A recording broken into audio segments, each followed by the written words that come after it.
Hello दोस्तों, कैसे हैं आप सब। आशा करता हूं कि अच्छे ही होंगे और अच्छे से स्टडी कर रहे होंगे।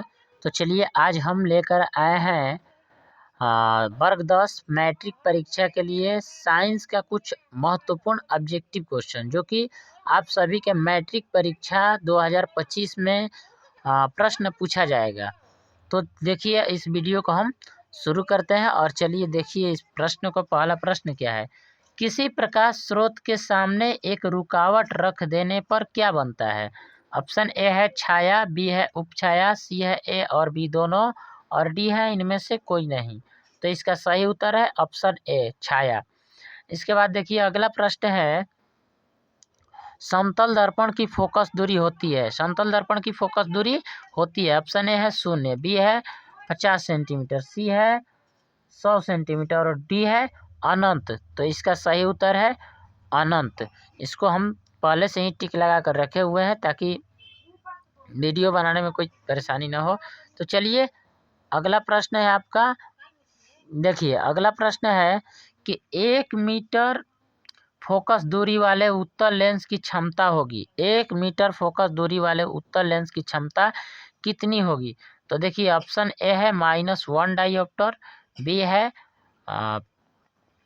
1.5 डायोप्टर और ऑप्शन सी देखिए आपको इधर देखने को मिलेगा। ऑप्शन सी यहाँ पर है 1 डायोप्टर और ऑप्शन डी है 2 डायोप्टर। तो इसका सही उत्तर है 1 डायोप्टर। ठीक है, चलिए अगला प्रश्न है, निम्नलिखित में से किस लेंस को अपसारी लेंस कहा जाता है।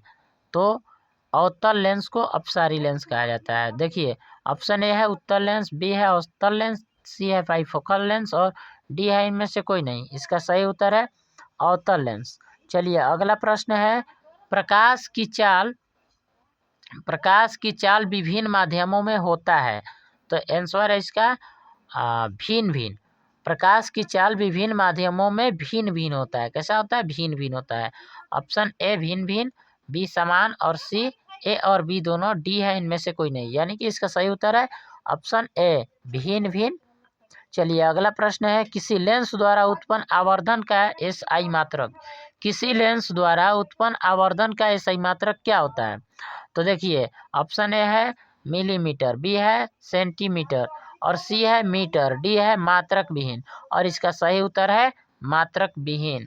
तो चलिए आपका अगला प्रश्न है, यहाँ पर देखिए अगला प्रश्न है कि निम्नलिखित में से किसका अपवर्तनांक सबसे अधिक होता है। ऑप्शन ए है कांच, बी है हीरा, सी है बर्फ और डी है वायु। तो इसका सही उत्तर है हीरा। हीरा का अपवर्तनांक सबसे अधिक होता है। ठीक है, तो चलिए अगला प्रश्न है, एक अभिसारी लेंस बनाता है। मतलब कि अभिसारी लेंस कैसा प्रतिबिंब बनाता है पूछ रहा है। सदैव वास्तविक प्रतिबिंब, ऑप्शन बी है सदैव आभासी प्रतिबिंब और ऑप्शन सी है कभी आभासी तो कभी वास्तविक प्रतिबिंब और ऑप्शन डी है इनमें से कोई नहीं। तो देखिए अभिसारी लेंस किसको कहा जाता है, उत्तल लेंस को। तो उत्तल लेंस को अभिसारी लेंस कहा जाता है और उत्तल लेंस सदैव आभासी प्रतिबिंब इंगित करता है, आभासी प्रतिबिंब बनाता है। तो चलिए अगला प्रश्न है, आकाश का नीला रंग होना किस परिघटना का परिणाम है। आकाश का नीला रंग होना किस परिघटना का परिणाम है। तो देखिए ऑप्शन ए है पवर्तन, ऑप्शन बी है प्रकीर्णन, ऑप्शन सी है परावर्तन और डी है इनमें से कोई नहीं। इसका सही उत्तर है प्रकीर्णन। ठीक है, तो चलिए अगला प्रश्न है, प्रकाश का प्राथमिक वर्ण है। प्रकाश का प्राथमिक वर्ण कौन है। ऑप्शन ए है लाल, बी है नीला, सी है हरा और डी है इनमें से सभी। तो देखिए प्रकाश का प्राथमिक वर्ण ये तीनों रंग होता है, लाल हरा और नीला। तो इसलिए इसका सही ऑप्शन क्या होगा, ऑप्शन डी इनमें से सभी। चलिए अगला प्रश्न देखते हैं। अगला प्रश्न आपका ये रहा। देखिए आपका अगला प्रश्न है, देखिए यहाँ पर बृहत संख्या में प्रकाश सुग्राही कोशिकाएं कहाँ होती है। बृहत संख्या में प्रकाश सुग्राही कोशिकाएं कहाँ होती है। तो ऑप्शन ए है कार्निया में, बी है पुतली में, सी है रेटिना में और डी है इनमें से कोई नहीं। तो ऑप्शन इसका सही है रेटिना। रेटिना को दृष्टि पटल भी कहते हैं। ठीक है। चलिए अगला प्रश्न देखते हैं। अगला प्रश्न है कि दूरदृष्टि दोष के उपचार के लिए किस लेंस का प्रयोग होता है। दूरदृष्टि दोष के उपचार के लिए किस लेंस का प्रयोग होता है। तो ऑप्शन ए है उत्तल लेंस, बी है अवतल लेंस, सी है बेलनाकार लेंस और डी है इनमें से कोई नहीं। इसका सही उत्तर है उत्तल लेंस, ऑप्शन ए। चलिए अगला प्रश्न है आपका, मानव नेत्र के लिए दृष्टि का स्थायित्व होता है। मानव नेत्र के लिए दृष्टि का स्थायित्व होता है। ऑप्शन ए है 1/6 सेकेंड, ऑप्शन बी है 1/10 सेकेंड और ऑप्शन सी है 1/16 सेकेंड और ऑप्शन डी है नॉन ऑफ दिज, यानी कि कोई नहीं। तो देखिए इसका सही उत्तर है ऑप्शन सी, इनमें 1/16 सेकेंड। ठीक है। चलिए अगला प्रश्न है, देखिए अगला प्रश्न क्या है।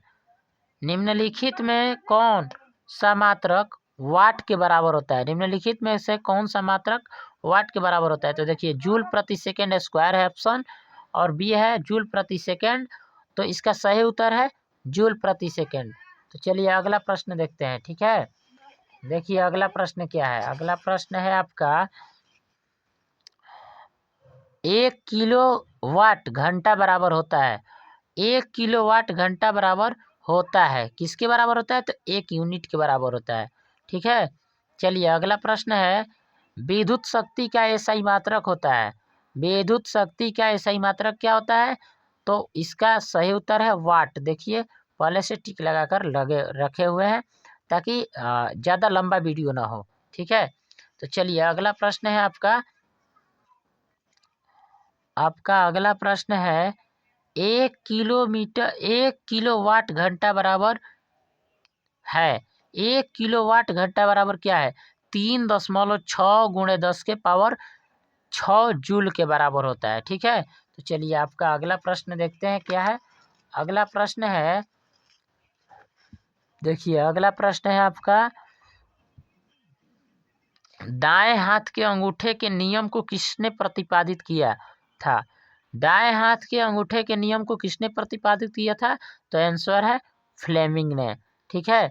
चलिए अगला प्रश्न है, अगला प्रश्न है आपका, विद्युत फ्यूज विद्युत धारा के किस सिद्धांत पर कार्य करता है। तो देखिए उष्मीय सिद्धांत पर कार्य करता है। उष्मीय या तापीय इसको कहते हैं। ठीक है। तो उष्मीय सिद्धांत पर काम करता है कौन। विद्युत फ्यूज विद्युत धारा के किस सिद्धांत पर कार्य करता है। तो उष्मीय या तापीय सिद्धांत पर कार्य करता है। तो चलिए अगला प्रश्न है, 1 MA बराबर है। 1 MA बराबर क्या है। ऑप्शन सी सही है, 10⁻⁻A। ठीक है।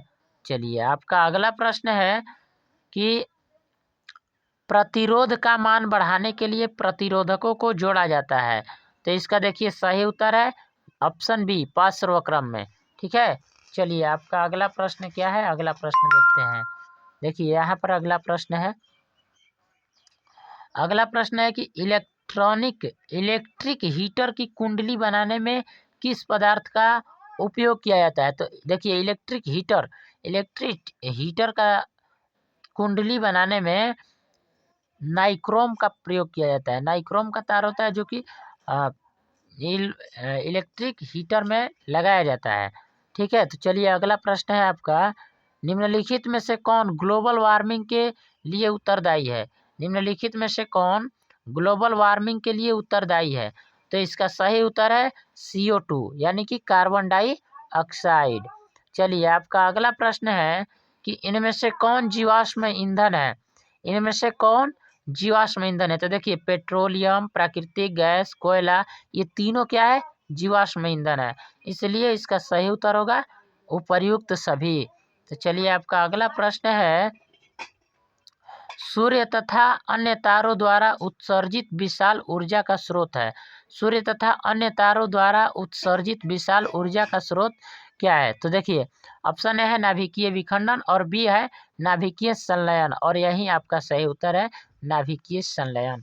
तो चलिए आपका अगला प्रश्न देखते हैं क्या है। अगला प्रश्न है यहाँ पर, देखिए अगला प्रश्न यहाँ पर है। देखिए टिहरी बांध का उद्देश्य क्या था? तो टिहरी बांध निर्माण का उद्देश्य था भूमि का सिंचाई करना और बिजली उत्पादन करना, जल आपूर्ति करना, इनमें से सभी। इसलिए इसका सही उत्तर क्या होगा? इनमें से सभी होगा। चलिए, आपका अगला प्रश्न है, खिलौनों में किस सेल का उपयोग होता है? खिलौनों में किस सेल का उपयोग होता है? तो खिलौनों में सूखा सेल का उपयोग होता है। ठीक है। चलिए, अगला प्रश्न है कि वैद्युत अपघटन में कैथोड पर कौन सी गैस मुक्त होती है? तो वैद्युत अपघटन में कैथोड पर हाइड्रोजन गैस मुक्त होती है। और आपका अगला प्रश्न है, देखिए आपका अगला प्रश्न क्या है, इसको पढ़िए। यहाँ पर नीचे दी गई अभिक्रिया के संबंध में कौन सा कथन सत्य है? नीचे दी गई अभिक्रिया में कौन सा कथन सत्य है? तो देखिए यहाँ पर आपका सही उत्तर है कार्बन अपचयित हो रहा है। कार्बन अपचयित हो रहा है। चलिए, आपका अगला प्रश्न है कि जस्ता तथा तनु हाइड्रोक्लोरिक अम्ल की अभिक्रिया के फलस्वरूप